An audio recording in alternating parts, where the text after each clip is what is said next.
Hello বন্ধুরা, আজকে কিন্তু দারুণ একটা রেসিপি নিয়ে চলে এসেছি। আর এই শিমগুলো দিয়ে ভাবছো তো কী রেসিপি এমন? এই রেসিপিটা দিয়েই কিন্তু তোমরা এক থালা ভাত এক নিমিষেই শেষ করে দিতে পারবে খেয়ে। এর জন্য কিন্তু আমি নিয়ে নিলাম প্রথমে 7-8টা মতন শিম গরম জলে ভালো করে সেদ্ধ করে নিয়েছি। তার মধ্যে দিয়েছি 3-4টে রসুনের কোয়া আর 2টো কাঁচা লঙ্কা।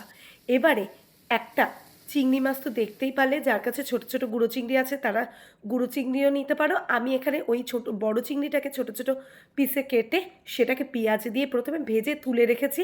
এবারে সেদ্ধ করা শিম, রসুন, কাঁচা রসুন, কাঁচা লঙ্কা আবারও, আর সেদ্ধ লঙ্কা তো রয়েইছে, ধনেপাতা সব দিয়ে ভালো করে মিক্সিতে পেস্ট করে নিলাম। আর এইদিকে কড়াতে কাঁচা সর্ষের তেল দিয়ে দিলাম, আর তার মধ্যে 2টো শুকনো লঙ্কা চিড়ে দিয়ে দিলাম, আর দিলাম কালো জিরে দিয়ে কিন্তু ওই বাটাটা দিয়ে ভালো করে নাড়াচাড়া করে দিয়ে দিলাম পেঁয়াজ দিয়ে ভেজে রাখা চিংড়ি মাছগুলো। আর দেখো না, আমি বলতে বলতে আমার কিন্তু মুখে জল চলেই এসছে। আর তারপরে সামান্য লবণ দিয়ে নাড়াচাড়া করে তৈরি হয়ে গেল ছিমের ভর্তা। যারা খেতে একেবারেই পছন্দ করে না ছিম, তাদের এইভাবে খাওয়ালে কিন্তু তারাও বুঝতে পারবে না যে সেটা কী খাচ্ছে। প্লিজ কমেন্ট বক্সে জানাও তোমাদের কেমন লাগলো।